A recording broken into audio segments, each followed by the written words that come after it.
कि जो हुजूर को पहले मानते थे, लेकिन जब ला इलाहा इल्लल्लाह मोहम्मद रसूलुल्लाह की दावत दे दी तो दुश्मन हो गए, मुखालिफ हो गए। और फिर मक्के के लोगों ने ये कहा, क्योंकि उनको भी ये मालूम था कि नबी जो होता है मौजज़ा दिखाता है, नबी से मौजज़ा होता है, तो उन्होंने क्या कहा था कि जुदी तुम्ही, ठीक है, अगर आप चांद के 2 टुकड़े कर देंगे तो हम मानेंगे कि आप नबी हैं। तो हजरते रसूल रहमत ने इंतजार नहीं किया, और नबियों से भी उनकी उम्मत ने मांगा था, तो और नबियों ने तो इंतजार किया था, अल्लाह से पूछा था कि अल्लाह की गोरी ना, है ना। मूसा से अल्लाह फरमाए असा जमीन पे डाल दो, अजगर हो जाएगा, पानी पे डाल दो, रास्ता हो जाएगा, चट्टान पे मार दो, पानी निकल आएगा, ठीक है ना। लेकिन पूछ के नबी करते हैं। लेकिन मेरे रसूल को अल्लाह ने मोहताज नहीं बनाया, ऐसा मुख्तार और मालिक बनाया कि आला हजरत फाजिले बरेलवी हुजूर की 40 साल जिंदगी नहीं, बचपन का जिक्र करते हैं। हदीस पाक का मफहूम अपने शेर में पेश करते हैं कि चांद झुक जाता जिधर, उंगली उठाते महद में, क्या इशारों पर ही चलता था खिलौना। सुभान अल्लाह। जिसके बचपन का ये आलम, तो उसके 55 का आलम क्या होगा, है ना। बचपन में उंगली ये मुतन करें तो चांद ये मुतन, उंगली ये मुतन करें तो चांद वो मुतन, कभी ये दिग वो दिग, नबी के इशारे पे चंद्रो, और नबी झूले में है, छुट्टो। क्या बोलते हैं बच्चे लोगों को झूला में डालते हैं, क्या बोलते हैं तुम्हारे वहां? अब इशारा ना करो, मुख से बोलो, दुल्हना। अच्छा, जो भी बोलते हैं समझ गए ना तुम लोग, हमको तुम ही लोगों को समझाना है।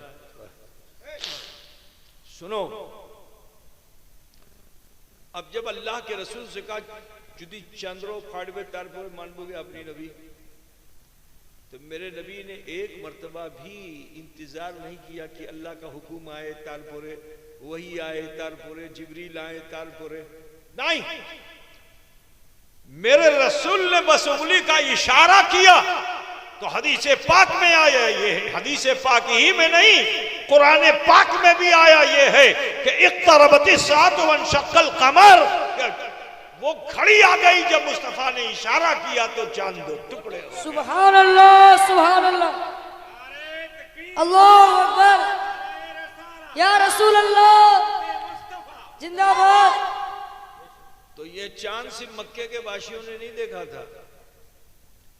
हिंदुस्तान में एक राजा रहता था, राजा, मध्य प्रदेश का नाम सुना है आप लोगों ने? अभी जहां रोना गाना लगा हुआ है, सुना है ना, है ना, अभी तो सुना होगा, बहुत ज्यादा सुना होगा अभी। तो एमपी में, मध्य प्रदेश में रतलाम एक इलाका है, एक जिला है, उसका नाम है रतलाम। उज्जैन, इंदौर, ये सब नाम सुना है आप? नाम सुना है ना? उसी के आसपास के जिले से है। फिर इधर आपके क्या कहते हैं, धार है, जिला धार है, ठीक है, खरगोंद है, बड़वानी है, ये सब जिले हैं सब। तो वहां का राजा था, उसका नाम था राजा भोज। की नाम छिलो? राजा भोज। अब राजा भोज ने रात्रि बेला देखा कि ये 14वीं का चांद, 14वीं के चांद को आप क्या, पूर्णिमा चांद, है ना, पूर्णिमा चांद केनो भेंगे गेलो, इटा भेंगे गेलो। अब उसको बहुत चिंता हुई, जल्दी से दूसरे अपने वहां एक इमरजेंसी बेल लगा रखी थी कि जब वो रस्सी खींच ली जाती थी तो पूरे जितने जिम्मेदार होते, जहां उनके घर पे, उनके ऑफिस में, हर जगह वो बेल बजने लगती थी। अब वो घंटा हर तरफ बजने लगा तो लोग भाग भाग के रात में राजा के पास आए। जब सब जमा हो गए तो उसने दिखाया, पंडित जी भी आ गए, ठीक है, और वजीर भी आ गए। अमीर भी आ गए, सब जब जमा हो गए, তুমি কিছু দেখতেছিস এটা কি? এটা আমার চোখের ধোঁকা, कि যেটা আমি দেখছি সেটা সত্য। बांग्ला ठीक हो रही है हमारी कि नहीं भाई? तो सबने कहा चंद्रो फटे गलो भेंगे गलो, केनो एवतन हुलो। तब उसी राजा ने पंडित जी लोगों को बुलाया, कहा पंडित जी देखो ये किताब में लिखा हुआ है कि नबी आखिर ज़मा आएंगे जिनकी माँ का नाम आमिना होगा, जिनके बाप का नाम अब्दुल्ला होगा, और जिनका अजीम शान मौजज़ा ये होगा कि उनके इशारे से चांद दो टुकड़े हो। सुभान अल्लाह। और वो अरब की सरजमीन पे मरुभूमि में पैदा होगा। तो ए पंडित जी लोगों बताओ अब क्या किया जाए? चांद तो भेगे गेलो, इसका मतलब है कि आमिना का लाल आ चुका है। अब पंडित जी लोगों को तो चिंता होने लगी कि अगर उधर चले गए तो हमारा भोग जाएगा, हमारी बरही जाएगी, तो हमारी तरही जाएगी, सब चली जाएगी। राजा से जो इनाम और इकराम मिल रहा है सब शेष हो जाएगा। और राजा ने ऑर्डर कर दिया कि सब के सब लोग अरब चलो, और चल करके उनके दामन से हम लोग वाबस्ता हो जाते हैं। तो पंडित जी लोगों को, आचार्य लोगों को बहुत चिंता हो गई कि কি হবে যদি ওখানে চলে যাব, কি হবে, আমার টাকা পয়সা সম্পূর্ণ কিছু আমি পাবো না। तो उन्होंने लगाया कहा राजा यदि सबाई जावे तो छोटो बच्चा भी होवे, मैं भी होवे, छेले भी बूढ़ा होगा, बच्चा होगा, जवान होगा, यदि सबे जावे तो एखने नाई मक्का दूर आछे मरे जावे,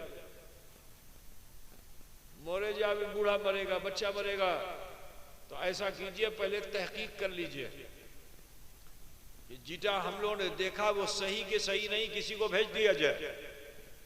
तो राजा ने अपने वजीर को, उनका नाम था रतन सिंह, उनको जो भेजा, और वो ताजिर भी थे, वो कपड़े की तिजारत भी करते थे, अरब आना जाना उनका रहता था, रास्ता भी से भी वाकिफ थे रतन सिंह। उन्हीं को डिप्यूट कर दिया कि आप जाओ। अब रतन सिंह जो है चलते चलते चलते चलते मक्का आए। तो ये हुजूर का वो आखिरी जमाना था कि जिसमें रसूल पाक हज करने के लिए आए थे मक्के में। अब जो मक्के में हज करने के लिए हुजूर तशरीफ लाए थे, तो रतन सिंह हिंदी जो वहां पहुंचे तो देखते क्या है कि कुछ लोग काबे का तवाफ कर रहे हैं। तो उनके लिए तो कोई नतून बात छिलो ना, क्योंकि यहाँ परिक्रमा के आदि 1 कोस की परिक्रमा, 2 कोस की परिक्रमा, 14 कोस की परिक्रमा है ना। परिक्रमा समझ रहे हो ना तुम लोग?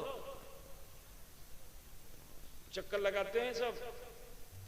तो यहाँ तो आमतौर से कोई इलाहाबाद में जाके लगाता है, तो कोई फैजाबाद में जाके लगाता है, कोई कहीं लगाता है परिक्रमा के आदि। कोई मंदिर ही के चारों तरफ लगाता है, कोई पेड़ ही के चारों तरफ लगाता है।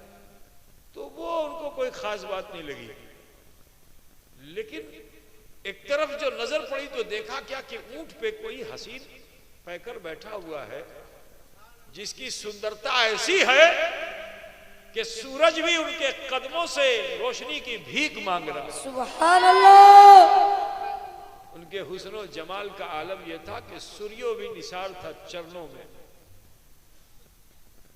करीब पहुंचे तो अल्लाह के रसूल की नजर उन पे जो पड़ी, तो आपने अरबी जुबान में उनको नहीं बुलाया, संस्कृत भाषा में बुलाया। रतन सिंह हिंदी से संस्कृत में कहा आओ। अब जो संस्कृत बोले रसूल पाक, तो वो हैरत करने लगा कि ये अरब का इंसान और ये मेरी भाषा को मुझसे अच्छा बोल रहा है। हो ना हो यही वो रसूल कायनात हैं, खातिमुल अंबिया हैं, कि जिनके ताल्लुक से बताया यह गया कि वो दुनिया की सारी भाषाओं को जानने वाले हैं। तो अब कोई इंतजार नहीं किया, झट से गए, चरणों को थाम लिया और कलमा पढ़ लिया, ला इलाहा इल्लल्लाह मुहम्मदुर रसूलुल्लाह अशहदु अल्ला इलाहा इल्लल्लाह अशहदु अन्ना मुहम्मदन अब्दुहु व रसूलुहु, इस्लाम ले आए। अब जो इस्लाम लाए तो चरणों से हुजूर ने उठाया और उनको इज्जत से बिठाया। तो रतन सिंह हिंदी जो थे थैला लेके गए थे, उसमें कुछ तोहफा था। तो यहाँ तो जो लोग जजमान होते हैं पंडित जी के, तो वो जब तक दान दक्षिणा नहीं करते उस वक्त तक उनको सुकून मिलता नहीं है। देखा कि नहीं देखा? तो अब उन्होंने निकाला तोहफा। और अरब के समाज में लेन देन का मामला नहीं था, चीन झपट का मामला था। वहां तोहफा लेने देने का मामला नहीं था। वहां तो इसके हाथ में तो छीन लो, उसके हाथ में तो छीन लो, उसकी जमीन गसब कर लो, उसको लूट लो, ये अरब का माहौल था। और मेरे नबी उनको तहजीब दे रहे थे कि देखो तोहफा दो और तोहफा लो। हुजूर अरब वालों को क्या तहजीब दे रहे थे कि तोहफा दो और तोहफा लो, भालोबासा बढ़ जाएगी। भालोबासा बेसी हो गए, क्या करो तोहफा दो भी तोहफा लो भी, ठीक है ना। कोई तुम्हें तोहफा दे तो ले लो, तुम भी उसे तोहफा दो तो वो ले ले, इसमें भालोबासा होगी, मोहब्बत होगी। ये नबी तालीम दे रहे थे। अब रतन सिंह हिंदी को तो मालूम नहीं कि हुजूर क्या तालीम दे रहे। यहां तो हिंदुस्तान की तहजीब ये है, दान करना, दक्षिणा करना। निकाला उन्होंने तोहफा और हुजूर की बारगाह में पेश कर दिया नजराना। अब जो हुजूर की बारगाह में नजराना पेश किया तो मेरे नबी इतना खुश हुए कि अरबी मेरी बात नहीं समझ सका, ये अजमी मेरी बात समझ गया, इसने मुझे तोहफा दिया। बड़े खुश हुए और फरमाते हैं रसूल पाक, नाम रख दिया था अब्दुल्ला। फरमाया अब्दुल्ला तुम्ही की चाहते छेन जीटा तुम्ही आज के मांगवेन सीटा आमी दिए देबो। आज के तुम्ही जीटा मांगवेन सीटा आमी दीबो। तो हम लोग होते पिछला भोकर और अगला भोकर और नंदू भोकर का तो खड़ा घट टका में मांगते हो, है ना, माल पानी मांगते, खेत जायदाद मांगते। लेकिन हजरते बाबा रतन हिंदी जो थे उन्होंने रसूलुल्लाह की बारगाह में अर्जी लगाई, या रसूलुल्लाह যখন আমি আমার मर्जी का আমি मांगबो,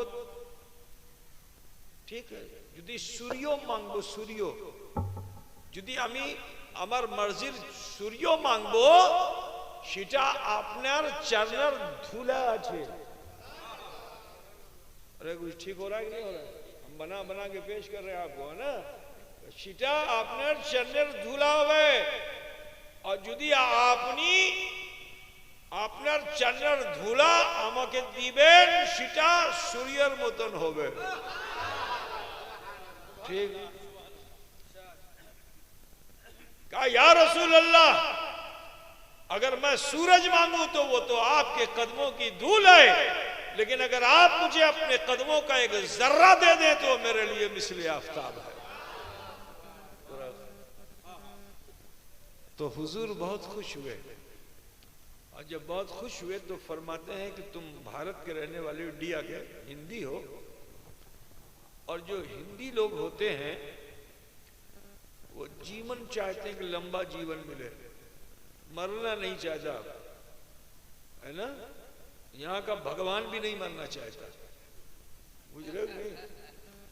अमृत का प्याला पीने की तमन्ना रखता है कि अमृत बनाऊं और पी लूं ताकि मौत आए ही नहीं, मैं अमृत हो जाऊं, है ना। लेकिन मौत तो सबके लिए है, भगवान हो चाहे भगवान हो, मौत तो सबके लिए है ना। तो अमृत का प्याला पीने वाला भी बचता नहीं है, उसे भी मौत आती है। लेकिन हिंदुस्तान की तहजीब यह है कि यहाँ का आदमी अगर कब्र में पैर लटकाए हुए है तो वो भी मरना नहीं चाहता। अभी यही मैं पिछला पोखर के किसी आदमी से पूछ लूं, बूढ़े से, कि तुम्ही मरबेन, मरे जाओ, तो कहना ना फिर साहिब तो बोलें ना, আমার পোতা আছে, আমার নাতি আছে, बिया बिया करबो तारपरे मरबो, है ना? बोलेगा कि नहीं बोलेगा? नाती पोता का बिया करबो तारपरे मरबो, ए मतन बोले न पीर साहब। हिंदुस्तान का इंसान जीवन चाहता, मरना नहीं चाहता, मौत से बहुत डरता है। इंडियन भारतीय मौत से बहुत डरता है, बहुत खौफजदा है। तो हजरत रसूल रहमत ने फरमाया कि तुम हिंदुस्तानी हो, लंबी उम्र चाहते हो ना, तो जाओ, मैंने तुम्हें जिंदगी बख्श दी। सुभान अल्लाह। क्या कहा? मैंने तुम्हें लंबी जिंदगी बख्श दी। सुनो, मेरी औलाद तुमसे मिलेगी, उसका नाम अशरफ होगा। और जब वो मिले तो ये मेरी पगड़ी है, मेरा जुब्बा है, इसको अमानत के तौर पर रख लो। जब मेरी औलाद अशरफ तुमसे मिले तो तुम उसे दे देना। যখন পর্যন্ত তুমি এটা দেবেন তারপরে তুমি মরবে। बहुत तो आनी है। अब बाबा रतन हिंदी ने वो तोहफा ले लिया, अपनी गठरी में रखा और फिर हुजूर के हुक्म से मक्के से फिर वापस इंडिया। अब जो हिंदुस्तान आए तो इतने दिनों में इधर राजा भोज की हुकूमत सब खत्म हो चुकी थी, राजा भोज मर चुका था। लोग खुद मुख्तार रियासतें बना बना के अलग अलग जगहों पे उन्होंने जमींदारी अपनी कायम कर ली थी। वो मुल्क जो था टूट गया था। हजरत बाबा रतन हिंदी ने सोचा कि राजा भोज तो रहे नहीं, तो क्या करना चाहिए? कहा बस कुछ नहीं, इस्लाम की दावत देनी चाहिए। तो आपने इस्लाम की दावत देना शुरू कर दिया। बहुत से लोग मुसलमान हुए, हत्ता कि आपकी उम्र बढ़ती चली गई, यहां तक के हजरत अशरफ जहांगीर सिमनानी सिमनान से सफर करते करते सीरू फिलर सफर करते करते करते हिंदुस्तान के एक ऐसे शहर में पहुंचे जिसका नाम है भटिंडा। क्या नाम है? पंजाब में हरियाणा के बॉर्डर पे उसका आज भी वो शहर है भटिंडा। अब वहां पहुंचे तो देखते क्या है कि कुछ लोग बिल्कुल मुसलमान सूरत, शक्ल सूरत से मुसलमान, दाढ़ी भी है, चेहरे पे रौनक भी है। तो मखदूम अशरफ को बड़ी खुशी हुई कि बहुत दिन के बाद मुसलमान मिले हैं, इस्लामी भाई लोग मिले हैं। तो आप बहुत तेज तेज वहां गए, जाके सलाम अलैकुम, जवाब मिल गया वालेकुम सलाम। कहा माशाल्लाह आप लोग मुसलमान हैं? तो उन लोगों ने कहा हम सिर्फ मुसलमान नहीं, हम ताबई हैं। तो मुसलमानों में कैटेगरी है, फर्स्ट कैटेगरी सहाबी की, सेकंड कैटेगरी ताबई की, थर्ड कैटेगरी तबे ताबई की, अब उसके बाद नीचे और, ठीक है ना? तो जिसने सहाबी को देखा वो ताबई है। तो उन्होंने कहा कि अमी ताबई अच्छे। तो हजरत अशरफ जहांगीर सिमनानी को बहुत हैरत हुई कि इस जमाने में कैसे ताबई, ये जमाना तो ताबइयों का नहीं है।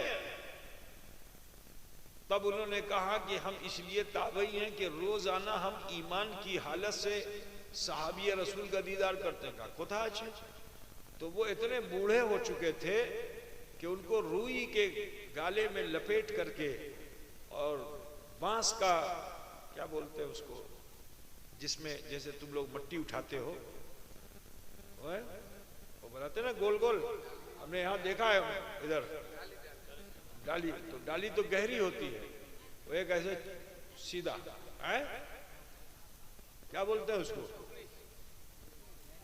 अब जो भी समझ गए ना, यही देखा हमने, यहाँ देखा है बंगाल में हमने, उसको बांस का बनाता है, छींका उसको हमारे वहां कहते हैं, ठीक है। उसी छींके में उनको रख करके जैसे शिखर होता है ऐसे उनको टांग देते थे गाछ में, जहां शाम हो जाती थी और रात वहां गुजारते थे, फिर आगे चल देते थे। कहां है? कहिए उतारो। तो इतने बूढ़े हो चुके थे, ना आंख थी, ना कान था, ना सुनने की सलाहियत, ना बोलने की सलाहियत।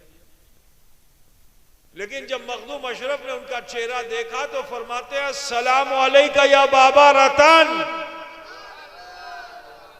तो हजरत बाबा रतन ने अपनी गर्दन झुकाई और पलकों के पपोटे उठे तो देखते क्या हैं कि एक मोहनी सूरत वाला मेरी निगाहों के सामने है, जिसकी सूरत जनाबे मोहम्मद रसूलुल्लाह से मिलती है।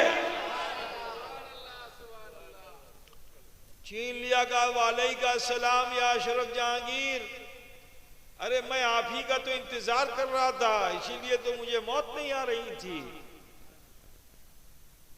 आपकी अमानत मेरे पास है। वो अमामा दिया, वो जुब्बा दिया और फरमाया कि देखो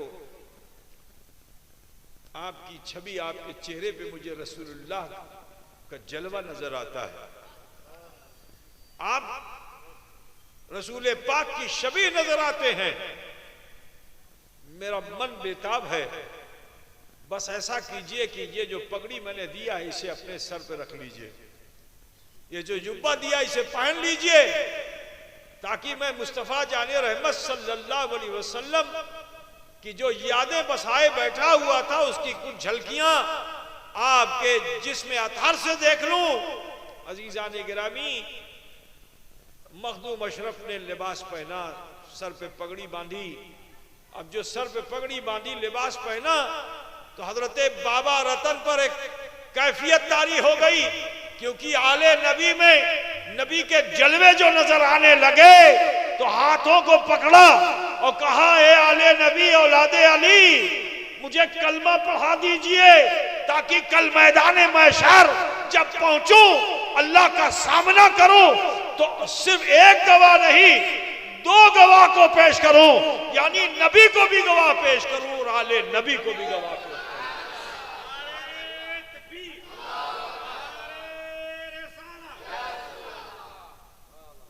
तो सोचो कि वो अशरफ हैं कि जिनका मुकाम ऐसा, उन्हें भी इस्तिग़फ़ार की जरूरत है, उन्हें भी तौबा की जरूरत है। पता बुझते चलना बिरादरान मिल्लत इस्लामिया, बात को ज्यादा नहीं आगे बढ़ाना है, बस इतना बताना है कि देखो तौबा की अहमियत को समझो और लौटो अपने परवरदिगार की तरफ।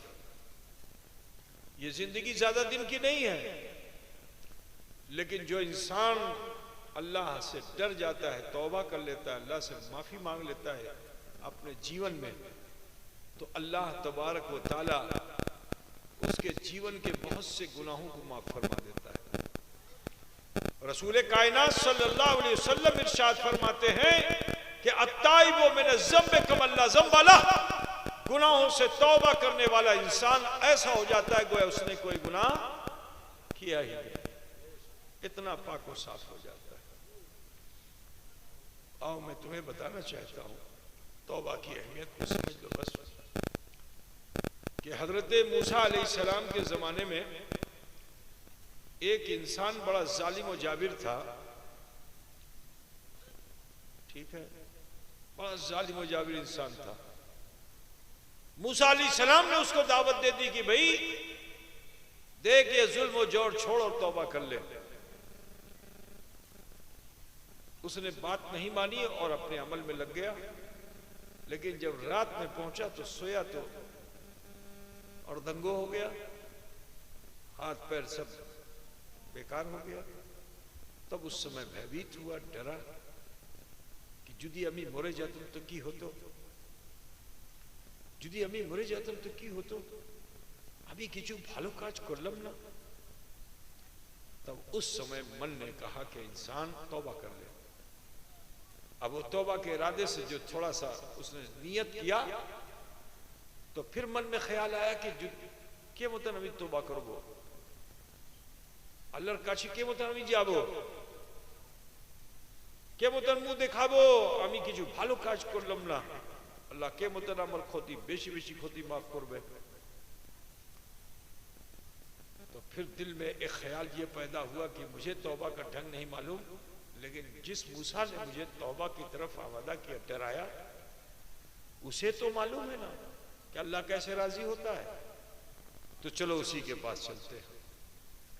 अजीजान गिरामी, वो इंसान जैसे ही ये सोचता है, अल्लाह ताला ने उसके जिस्म में ताकत दे दी, हरकत करने लगा बदन। उठा और मूसा की तरफ चलने लगा। रास्ते में एक ठोकर लगी, जमीन पे गिरा, मर गया। अब जब मर गया तो नेकी बदी के फरिश्ते दोनों उतरे और बदी का फरिश्ता उसकी रूह को लेकर जाने लगा। तो नेकी के फरिश्ते ने रोका, थमो, अभी नहीं जाबू। अब दोनों फरिश्तों में चिरा होने लगी। हम लोग की तरह वो झगड़ा नहीं करते फरिश्ते। अब जो चिरा होने लगी तो अल्लाह ने तीसरे फरिश्ते को भेजा कि फरिश्ते जाओ और जा करके उन दोनों फरिश्तों से कह दो कि इसकी जमीन नापी कर लें।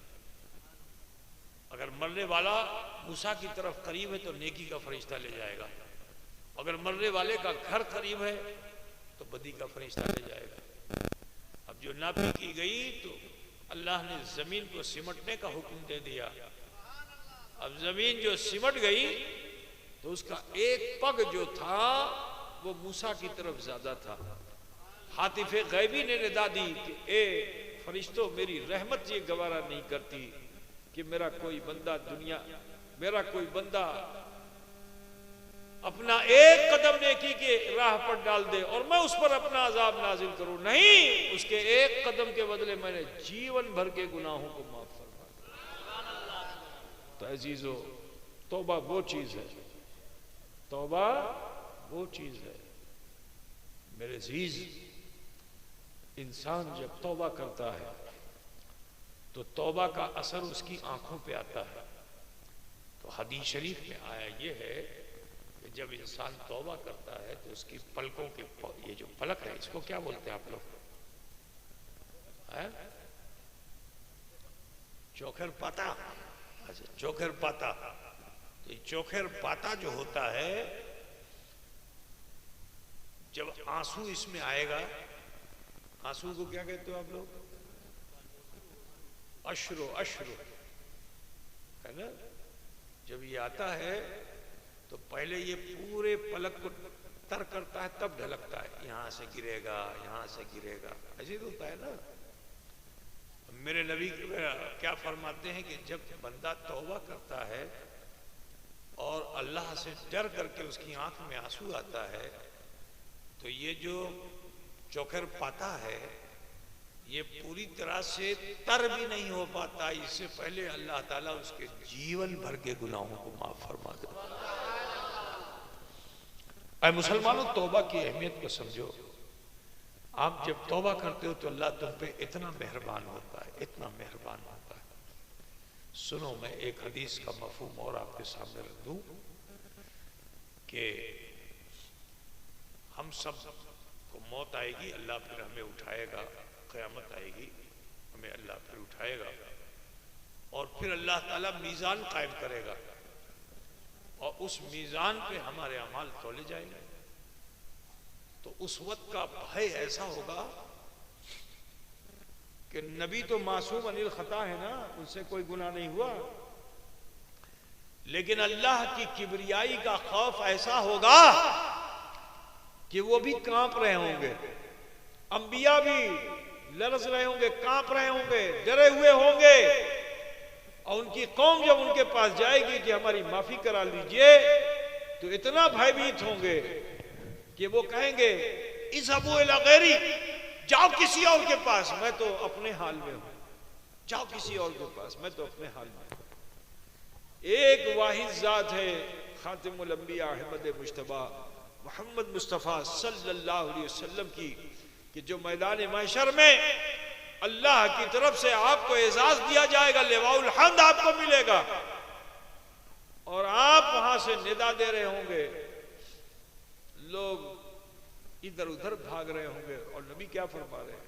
अना लहा, आओ मैं तुम्हारे लिए, अमी तुम्हार जन्नो, अमी तुम्हार जन्नो, अमी तुम्हार जन्नो। वो मैदान महशर कि जहां हुजूर की शफात से हम बख्शे जाएंगे, अल्लाह के रसूल अपने गुनहगार उम्मतियों की शफात फरमाएंगे और जिसकी शफात में रसूल फरमा देंगे, चाहे जितना बुरा इंसान हो अल्लाह उसे माफ फरमा देगा। पता बुझ रहे हो ना। लेकिन सुनो, एक जमात ऐसी होगी कि जिसने जीवन में कोई नेकी नहीं की सिवाय जुल्म के, सितम के, बुराइयों के, खताओं के, तो उस जमात को हुजूर जब देखेंगे तो हुजूर को भी लज्जा आ जाएगी, हुजूर लज्जित हो जाएंगे। अल्लाह के रसूल सल्लल्लाहु अलैहि वसल्लम का चेहरा मुज़बहिल हो जाएगा, आपकी आंख में आंसू आ जाएगा और शर्म से हुजूर अपनी गर्दन झुका लेंगे। सोचो मुसलमानों, अपनी उम्मत में कुछ ऐसे बुरे लोग होंगे कि जिनको देख के रसूल वहां शर्मिंदा होंगे। तो जब इस हाल में रसूलुल्लाह होंगे तो फरिश्ता देखेगा हुजूर के चेहरे को, जैसे हम लोग कोई परेशानी हो तो हमारा चेहरा उतर जाता है ना, तो पूछते रहे लोग कि की होलो, क्या तुम उदास आछेन, बोलते कि नहीं बोलते, है ना। तो फरिश्ता नबी से अर्ज करेगा, या रसूल अल्लाह, आप जितना शादा फरहा आपको आज हमने पाया कभी ना पाया, जितना आपको हमने प्रफुल्लित पाया, खुश पाया, इतना कभी नहीं पाया। ये अचानक क्या हो गया कि आपका चेहरा मुज़बहिल हो गया। तो हुजूर लज्जापति हैं और हया आ जाएगी, रसूल पाक को अपनी गर्दन और झुका लेंगे, जवाब कुछ नहीं देंगे, लेकिन आंख से आंसू की धारा बह रही होगी। तो फरिश्ते अर्ज करेंगे, या रसूल अल्लाह, यदि आपने हुक्म दें तो আমি আল্লাহর কাছে যাব, আমি আল্লাহ की बारगाह में আমি अर्जी করব, যদি আপনি आदेश दें तार करें। हुजूर सल्लल्लाहु अलैहि वसल्लम किसी का एहसान लेना नहीं चाहते। अल्लाह के रसूल खामोश होंगे, फरिश्ते हुजूर की खामोशी को गोयाई समझकर अल्लाह की बारगाह में हाजिर होंगे। अर्श के पाए को थाम करके अल्लाह को निदा करेंगे कि अल्लाह, अपनी रहमत हमारी तरफ मुल्तफित फरमा दे, ए परवरदिगारा, अपनी रहमत हमारी तरफ मुल्तफित फरमा दे, हम भी तुझसे कुछ मांगने के लिए हाजिर हुए हैं। तो अल्लाह की रहमत उन फरिश्तों की तरफ मुतवज्जे होगी। इरशाद बारी ताला होगा कि ए फरिश्तों, बताओ तुम्हारी क्या हाजत है, तुम्हें की चाहते छे। तो वो फरिश्ते अर्ज करेंगे, अल्लाह, तेरे हुक्म पर हमने क़याम किया, तेरे हुक्म पे हमने रुकू किया, तेरे हुक्म पे हम सजदे में थे। अल्लाह, तूने हमको हुक्म दिया था कि दुनिया में जाओ मेरे उन गुनहगार बंदों के पास कि जिन्हें अपने गुनाहों का एहसास हो गया है, जो अपनी खोती को मानकर मेरी तरफ लौट आए हैं और मुझसे माफी मांग रहे हैं। उनकी आंखों में खौफ का आंसू आ गया है, उसे माटी में मिलने मत देना, नूर के प्याले में जमा कर लेना। अल्लाह, क़यामत तक हम यही अमल करते रहे। आपके उन बंदों को के आंसुओं को हमने नूर के प्याले में जमा कर लिए। अल्लाह, आज हम उसी प्याले को लेकर तेरी बारगाह में हाजिर हैं, इसी को वसीला बनाते हैं। अल्लाह, तूने इन आंसुओं के बदले दुनिया में उन गुनहगार बंदों को माफ कर दिया जो तेरी तरफ लौट करके तुझसे माफी मांग रहे थे। लेकिन अल्लाह, जिसे तू सजा दे रहा है, ये उन्हीं बंदों के अजीज और अकारीब हैं, ये उन्हीं के रिश्तेदार हैं। कोई भाई है तो कोई बंधु है, तो कोई बीवी है, तो कोई बेटा है। अल्लाह, ये उन्हीं के रिश्तेदार है जिसको तूने दुनिया में माफ कर दिया है। परवरदिगारा, इन आंसुओं के वसीले इन गुनहगार बंदों को माफ कर दे। तो जानते हो, रहमते हक बहाना भी जोयद, इरशाद बारी ताला होगा कि ए फरिश्ते अजाब, मेरी रहमत ये गवारा नहीं करती कि मेरा कोई बंदा दुनिया में मेरी तरफ रुजू करके मुझसे माफी मांगे और मैं उसके गुनाह को दुनिया में बख्श दूं और उसके आंसू मेरी बारगाह में वसीले के तौर पर पेश किए जाएं और मैं उसे ठुकरा दूं। नहीं नहीं, इन आंसुओं के बदले मैंने इन तमाम गुनहगार बंदों को माफ फरमा। खुदा बुझते तो मुसलमानों, तौबा करो, तौबा की अहमियत को समझो, डरो अपने रब से। उम्र खेलों में बहुत गुजार दिया, अब तो एहसास कर लो मुसलमानों, अब तो लौट आओ। आज देख रहे हो कि पूरी दुनिया के अंदर मुसलमान जलील ख्वार हो रहा है, इसलिए क्योंकि हमने अपना जीवन, अपने जीवन की शैली को नहीं बदला। हमने ईसाई को देखा तो उसका रंग, यहूदी को देखा तो उसका रंग, हिंदू को देखा तो उसका रंग, जैनी को देखा तो उसका रंग। बाजार में जो नजर आ जाए हम उसका रंग अपना लेते हैं। अब मिसाल के तौर पर आजकल मैंने देखा है बंगाल में, जिसके लिए बिल्कुल शरीयत में मना है, नौजवान बच्चे बड़े बड़े बाल रखते हैं, ये हिस्सा पूरा कटवा देते हैं, है ना, पूरा गोल, मालूम होता है कटोरा रख के काट दिया गया है ना। ये बिल्कुल नाजायज है, लेकिन ये आम तो बिल्कुल नाजायज है, मना है, हदीस शरीफ में उसको मना है। पता बुझ रहे हो ना, लेकिन कोई मानता है? नहीं मानता है। तो दुनियादारी को अपनाने में हम चाहे हमारा मजाक कोई उड़ाए, ठीक है, कुछ जगह तो ऐसी है वो अपना बाल ऐसा डाई करा लेते हैं, ऐसा लगता है कि जैसे वो आ गया, मोर आ गया है,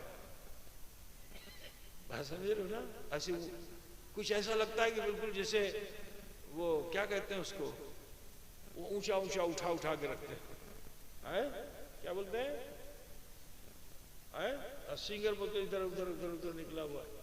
अब तो उससे इंसान सुंदर लगेगा, दूसरों को देख रहा है, वो समझता हम भी करेंगे। शैतान सूरत बनाने वाले, अल्लाह ने तुम्हारी छवि कितनी अच्छी बनाई, तुम्हारी सूरत कितनी अच्छी बनाई, और तुम अपनी सूरत को बिगाड़ लो। ऐ मुसलमानों लौटो, ये जीवन ज्यादा दिन का नहीं है। ये मत सोचो कि मैं जवान हूं बूढ़ा भी हो जाऊंगा। जो सांस अंदर चली गई उसको बाहर आने की उम्मीद मत रखो। अल्लाह की तरफ लौटो, रुजू कर लो, तौबा कर लो, माफी मांग लो, और शरीयत के मुताबिक जीना पसंद कर लो। खौफ खुदा रखो। अब ना सुधरोगे तो कब सुधरोगे? खास जमीन चली गई, जायदाद चली गई, ठीक है, इल्म चला गया, अमल चला गया, ये सब तुम्हारे बाप दादाओं के पास था। बोलो पिछला पुखर के मुसलमानों, तुम अपने पुराने कागज को उठाओ तो बताओ तुम्हारे पास कितनी जमीनें रही होंगी? आज है, मकानात थे, जमीन थी, खेती बाड़ी थी, इज्जत थी, बेकार था, सब था। आज कुछ है? आज तुमने मकान तो जरूर पुख्ता बना लिया, तुम्हारे बाप दादा छोटे छोटे मकानात पे रहते थे, लेकिन इज्जतदार थे, है ना, उनको मियाँ साहब लोग कहते थे, समझ रहे ना, चौधरी साहब उनको लोग कहते थे, न जाने कौन कौन साहब लोग साहब कह के पुकारते थे। तुमको कोई साहब करके पुकारता है? बोलो, तुम्हारे बाप दादाओं को तो इज्जत मिली थी। आज अफसोस है कि हमारे पास कुछ नहीं है, फिर भी हम नहीं सुधर रहे हैं। ऐ मुसलमानों लौट आओ, खौफ खुदा पैदा करो, डरो अपने रब से। मस्जिद बना रहे हो, मस्जिद की छत लगा रहे हो, तो इस मस्जिद को आबाद भी करना, अल्लाह से डरो, और पंजगाना नमाजें बाजमात मस्जिद में अदा करने लगो। बहन बेटियों को चाहिए कि वो अपने घरों में छुप कर मुसल्ले बिछाएं, नमाजें पढ़ें, ताकि तुम्हारा वो बच्चा कि जो हाथ पैर से चलता है उसको क्या बोलते हैं? खम्मा गुड़ी, क्या हम्मा गुड़ी? अच्छा, और जो हम्मा गुड़ी समझ गए ना, वो तुम्हें ढूंढता हुआ उस मुसल्ले के पास आए जहां तुम खड़ी हो नमाज के लिए। तो माँ से बच्चा बहुत मोहब्बत करता है, माँ को खड़ा देखेगा तो माँ का आंचल पकड़ करके पहली बार जब वो खड़ा होगा तो दुनिया में नहीं खड़ा होगा, इसी दुनिया में रहकर खुदा की बारगाह में खड़ा होगा। तो माँ अगर मुसल्ले पे खड़ी हो और पहली मर्तबा बच्चा आए, माँ का आंचल पकड़ के खड़ा हो, तो बोलो वो माँ की नकल कर रहा है कि नहीं कर रहा है? माँ खुदा के हुजूर हाजिर है, वो नन्हा सा बच्चा जिसने अपने कदम को संभाला वो भी खुदा के हुजूर हाजिर है। तुम झुक गई तो वो भी झुक गया, तुम सजदे में चली गई तो वो भी सजदे में चला गया। अगर ऐसा कल्चर हमारे घर में हो जाए तो बोलो फिर ये बच्चा जब जवान होगा तो उसका बाल होगा ऐसा? बोलो उसकी शक्ल सूरत होगी जैसी आज है जवानों की? नहीं होगी। फिर उसके चेहरे पे अल्लाह का नूर आ जाएगा।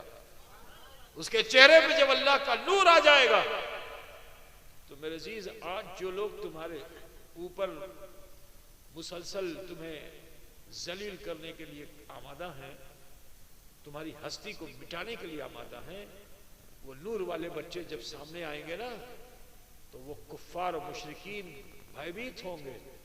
हो सकता है कि पढ़ ले कलमे ला इलाहा इल्लल्लाह। मैं बम की फैक्ट्री बनाने की दावत नहीं देता। रसूलुल्लाह ने जो हमें दम दिया है, इस दम को अगर बना लोगे तो तुम्हारा दम भी अच्छा हो जाएगा, तुम्हारा खम भी अच्छा हो जाएगा। अपने दम खम को दुरुस्त कर लो, शरीयत के मुताबिक आ जाओ, अल्लाह का खौफ पैदा कर लो। तो लिहाजा